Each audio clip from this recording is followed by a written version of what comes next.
ถ้าพูดง่ายๆนะคะตอนนี้เนี่ยถ้าวัดจากที่ตาของพายุนะคะหรือจุดศูนย์กลางของพายุห่างจากฝั่งอยู่เพียงแค่200กิโลเมตรเท่านั้นค่ะแล้วก็กำลังเคลื่อนที่มาด้วยความเร็วด้วย25กิโลเมตรต่อชั่วโมงด้วยค่ะลองมาดูนะคะว่าพื้นที่นี้จะได้รับผลกระทบอย่างไรกันบ้างนะคะคุณผู้ชมลองมาดูแบบจำลองวินดี้ภาพนี้นะคะคุณผู้ชมจะสังเกตนะคะในลักษณะของจุดศูนย์กลางของพายุกลมๆบริเวณนี้ค่ะจะมีลักษณะทวนเข็มนาฬิกาตรงจุดนี้แหละค่ะห่างจากฝั่งที่ว่าคาดห่างจากฝั่งนะคะแล้วเคลื่อนตัวเข้ามาใกล้กับฝั่งบริเวณจังหวัดนครศรีธรรมราชในช่วงค่ำของวันนี้ระยะห่างจะอยู่ที่ประมาณ200กิโลเมตรพายุนี้นะคะกำลังเคลื่อนตัวไปทางทิศตะวันตกค่อนไปทางเหนือเล็กน้อยนะคะมาด้วยความเร็ว25กิโลเมตรต่อชั่วโมงค่ะคุณผู้ชมคะมาดูอีกภาพหนึ่งนะคะภาพนี้ดิฉันอยากจะให้คุณผู้ชมนะคะเห็นถึงปริมาณของกลุ่มฝนนะคะจากกรมอุตุนิยมวิทยาค่ะที่เห็นนี้นะคะเป็นการปกคลุมของกลุ่มฝนจากรัศมีของพายุนั่นเองนะคะ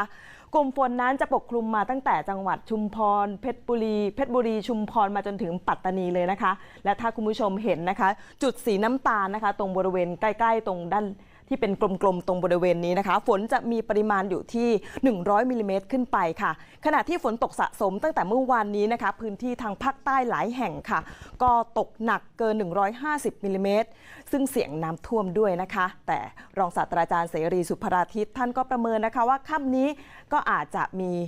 การเคลื่อนตัวเข้าสู่ฝั่งที่จังหวัดนครศรีธรรมราชค่ะเขาจะเข้าไปที่พอกวาดมาตั้งแต่3%ภาคใต้ปั๊บก็จะหักเข้าฝั่งเนี่ย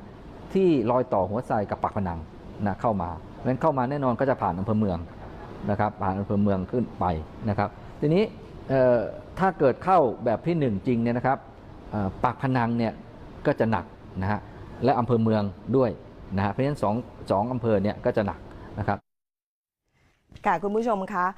การที่พายุยังไม่ได้เคลื่อนตัวมาเข้าหมายถึงจุดศูนย์กลางตรงบริเวณนั้นยังไม่ได้เคลื่อนตัวแต่ขณะนี้นะคะรัศมีที่ปกคลุมก็ทำให้หลายจังหวัดมีฝนตกหนักเช่นเดียวกันค่ะคือบริเวณฝนตกหนักนั้นก็จะครอบคลุมเป็นบริเวณกว้างและก็มีหลายพื้นที่ค่ะที่จะมีลมแรงบริเวณจังหวัดเพชรบุรีประจวบคีรีขันธ์ชุมพรสุราษฎร์ธานีนครศรีธรรมราชพัทลุงสงขลาปัตตานีและนาราธิวาสรวมถึง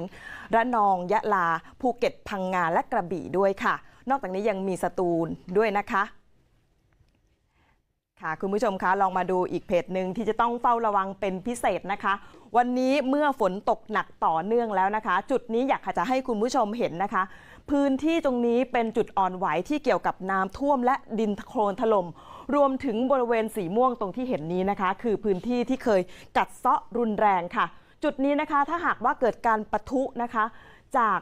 พายุที่เกิดขึ้นในวันนี้ก็อาจจะได้รับผลกระทบเป็นอย่างมากขณะเดียวกันค่ะพื้นที่ที่จะได้รับผลกระทบจากการกัดเซาะชายฝั่งสีม่วงคือพัทลุงสงขลาปัตตานีและนราธิวาสค่ะที่จะต้องโดนก่อนเพื่อนเลย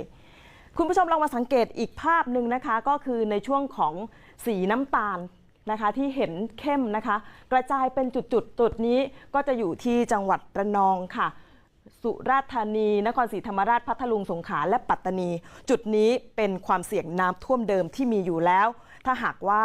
มีการไม่อพยพคนนะคะก็อาจจะมีความเสี่ยงสูงเหมือนกันค่ะที่จะทำให้เกิดดินโคลนถล่มหากพายุซัดเข้าฝั่งในขณะนี้